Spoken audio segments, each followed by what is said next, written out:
Agnes Chung from Foodable Side Dish, and I'm here in the West Village at one of John George's restaurants, Perry Street. His son, Cedric Vongerichten, runs the kitchen here, and he mixes French, American, and Asian influences into relaxed but elegant food.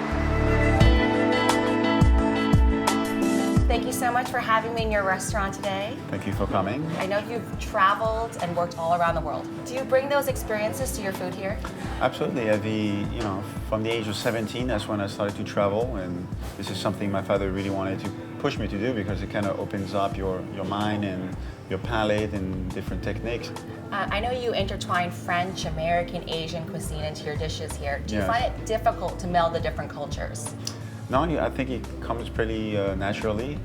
And it's great, first of all, to be in New York City, such the great city where people are very open-minded and loves interesting food and love the chili, love the new ingredients. So using local ingredients and exotic spices here and there, and it kind of works together. Out of all the John George restaurants, what drew you to this one? So after all my traveling, and then went back to cooking school in Albury, then I started working at Jean George. I started from the bottom, the nougatine, all the way to Jean George and become sous chef there.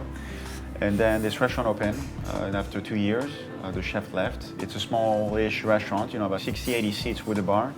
And this is a place where you can definitely, develop yourself and find your characteristic and find and build kind of your team. So I moved here. It's definitely challenging in the beginning. It's very different from being sous chef to chef. You don't realize until you put into that position. And from then I started building my team. I started building my menu slowly, and now I can, after 6 years, can definitely call the menu Perry Street my menu for sure. Today we're going to make two very seasonal dishes that we just picked up from the market. First dish, we're going to do heirloom tomato salad with a little balsamic vinegar and local basil.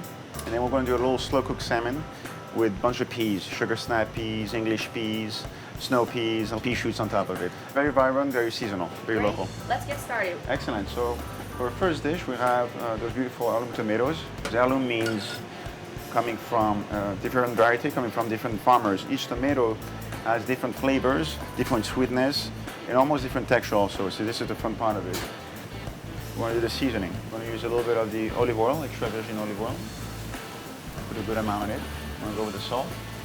Also, what I like to do with the tomato is add some slices of avocado. What the avocado does to the dish is bring definitely like a nice layer of creaminess. And we're going to put a little balsamic vinegar. Yum. This is 12 years old, which is a little more the sweeter side, a little thicker. We picked up also some beautiful spring onions on the market. We're gonna put a little serrano pepper in it as well. Oh wow, on a tomato salad, a little bit of spice. A little spice to make it, exciting. Next, we're gonna do a little sesame seeds. Just a little twist on it, a little Asian flair. Asian flavor. Here we have two types of basil. We have the purple basil and bush basil. So you can, put a couple of leaves here.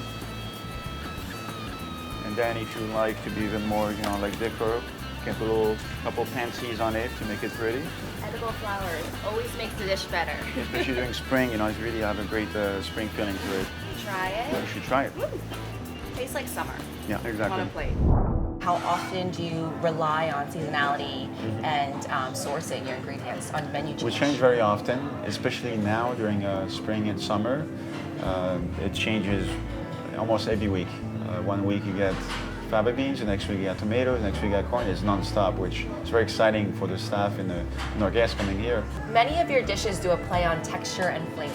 Yes. How do you achieve that harmony when you're conceptualizing a dish? Where do you find your inspiration?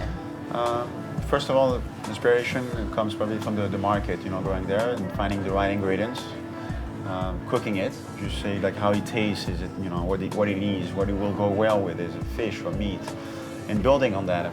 What's your favorite dish on the menu and why? That's a very hot question right there. We have some staple dishes on the menu, like the crusted tuna with sriracha sauce. This has been there since day one here. One of my favorite. Sounds delicious. I want to change it sometime, but like if I do, some of my regulars are going to get very, they're going to be pissed at me. So I gotta, for now I have to keep it. So here we have a Scottish salmon that we're going to slow cook in olive oil, and a lot of greens as you can see. So let me walk you through. So first I'm going to season it with some kosher salt. Great. I'm going to put a little bit of olive oil. We're going to put it in the oven, Great. about 275 to 300 degree Fahrenheit in a convection oven. It's going to take about 10 to 12 minutes. While this is cooking, we're going to take care of our vegetables. So here we have some pencil asparagus, Great. sugar snap peas, heirloom snow peas. You see beautiful colors. They're so gorgeous. A little broccoli wrap here. So we're going to drop all the vegetables here. A minute has passed. We're going to bake it out. The salmon at this point should be ready. I already, made a little pea puree, which is the same peas you saw here. And you put in the blender, and I throw a little chili in it. We're going to put everything on top of the fish.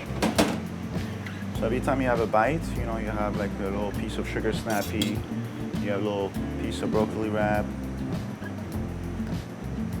We're going to add a little bit of almonds, which is going to bring a little texture to the dish. Kind of bring back the peas into it. Those are pea shoots. You have here some nasturtium flowers. Oh, wow. Nasturtium are a little peppery Like and a beautiful color. Almost like arugula, yeah. Almost too pretty to eat. Almost. I know your food's delicious, so I definitely want to try it. Fantastic, let's try it.